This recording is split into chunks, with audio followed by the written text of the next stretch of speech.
Yes, yes, definitely. Castor Oil, the home remedy of jack of all trades. It's all over TikTok like a rash.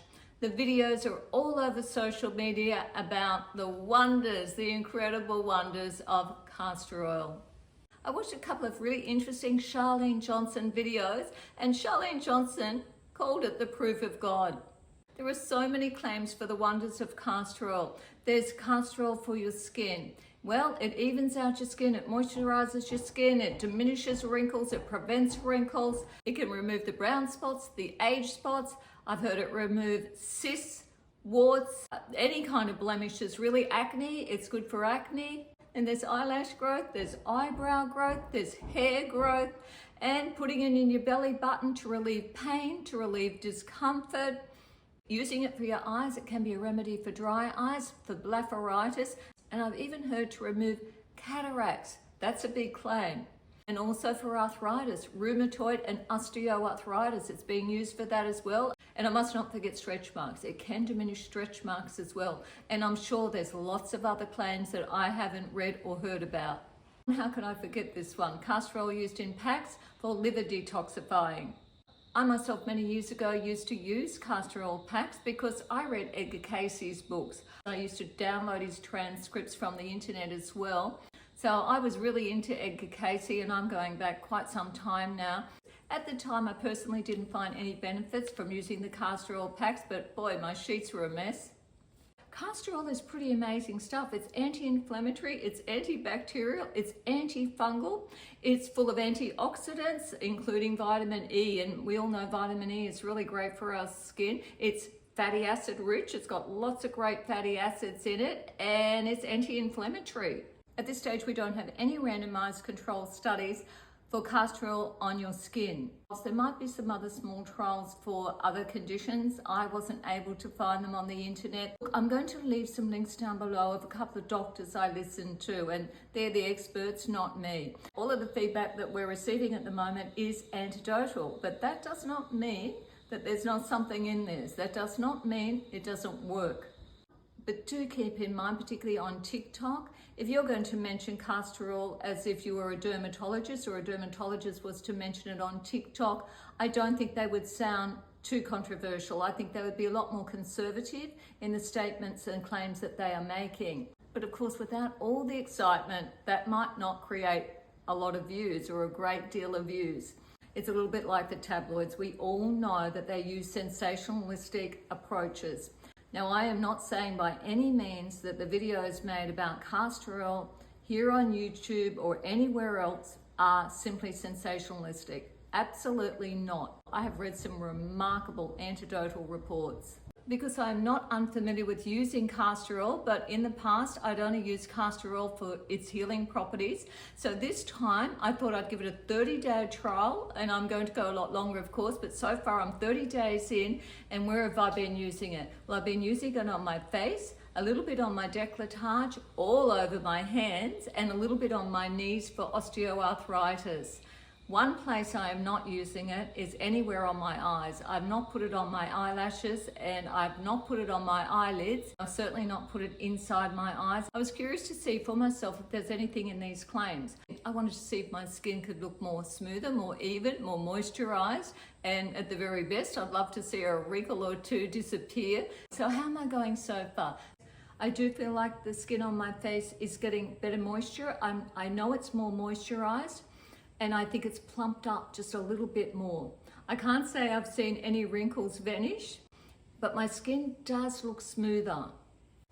The best results I've seen so far have been with my hands. I was buying so many different hand creams. I have for a long time. My hands have got quite bad sun damage, and they have little scaly bits on them when you touch them, little rough bits, but they are so much more moisturized. They are so much more softer from using the castor oil. I can't believe the difference.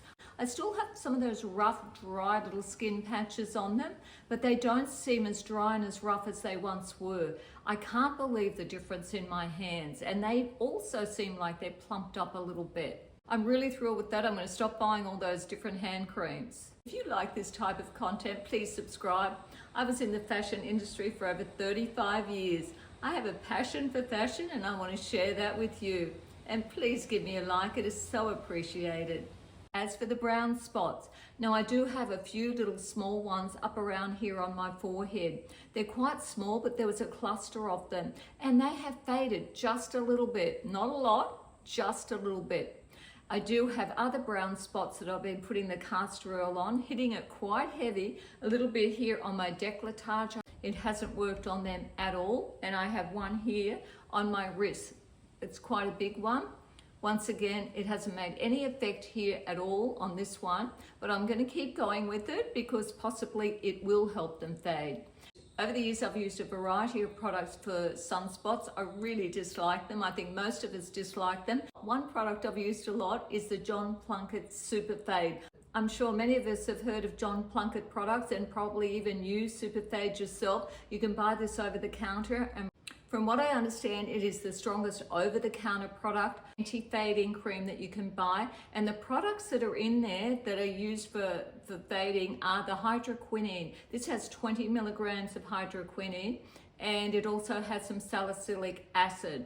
And I've used salicylic acid independently of this product. I've actually got a script from the doctor at times and used that as well. And both of those products are known to be used for age spots or lightening your skin.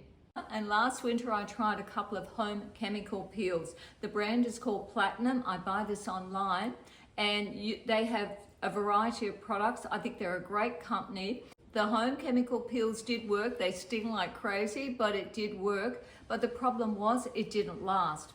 Now I've used them only twice because I had to wait for winter to come back again because there's no way I want to use these products in our summer or our warmer climate because it can make you so much more skin sensitive.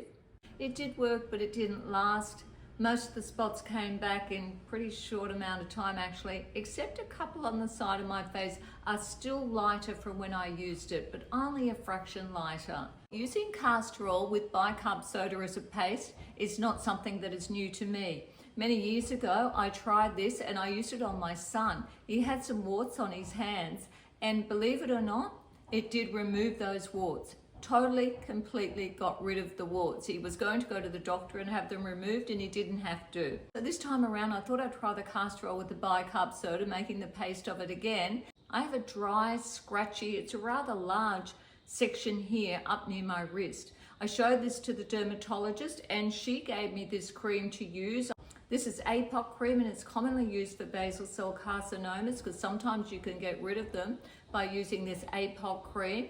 Now she gave me this to use on this spot near my wrist, but it didn't really work. It just went all red and flaky and then the scabby bit all came back. The castor oil and bicarb paste isn't working this time either. So I'm gonna have to go back to the dermatologist. She told me she's gonna take that off with some sort of laser that she has. As most of you would be aware, castor oil is a very thick oil. So some ladies are mixing it with almond oil or a lighter oil so it applies a little bit easier. It is super thick.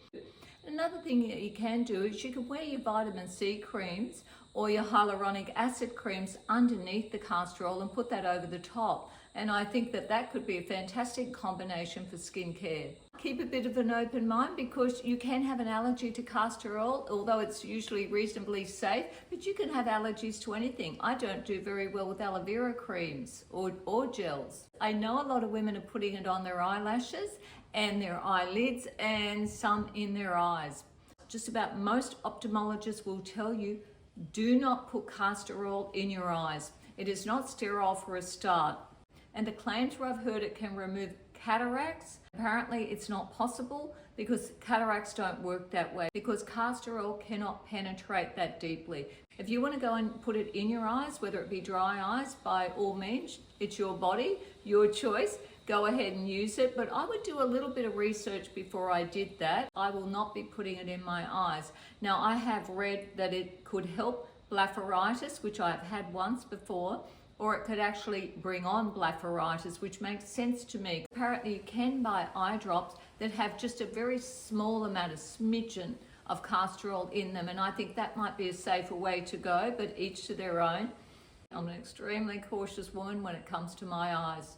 I don't want to just go sticking anything in my eyes. I don't think it's a smart idea. Do your research.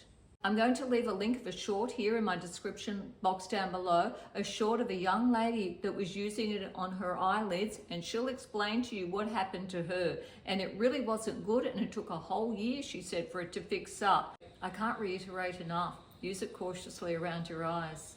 Having said that, there are plenty of women getting fantastic results, not just with their eyelashes, but for dry eyes as well. If the castor oil doesn't work for some of my darker age spots, and to be honest, at this point it's not looking that promising, because those age spots are quite deep, much deeper than you think they are. They're not sitting right on the surface. And sometimes, I mean, there are lots of creams and so forth that you can buy and use, and you can get the prescription ones, but sometimes it really takes a laser, a chemical peel, microdermabrasion, all done at the dermatologist to remove them. They can be incredibly stubborn. And that's most likely this year where I'll be heading when the heat's finished and the winter comes on, because I don't do any of those kind of procedures in the summertime with the sun. I'm not going to go into all the biochemical, biological facts about using castor oil, because there's so many great people on YouTube that can talk to you about that and help you understand that. I'm just yet another woman here sharing my castor oil experience. Even more interesting to me than using castor oil, I've started using a new cream on my face. And this is quite a controversial cream. This is one that's not bought at or prescribed by the dermatologist. I'm only a few weeks in using this cream. I'm using it in a section of my face, and I'm going to use it over another few weeks, and I want to report to you about what I found with using this cream, because I've got high hopes for this one. Hey ladies, I hope you really enjoyed my video and had a bit of fun with me.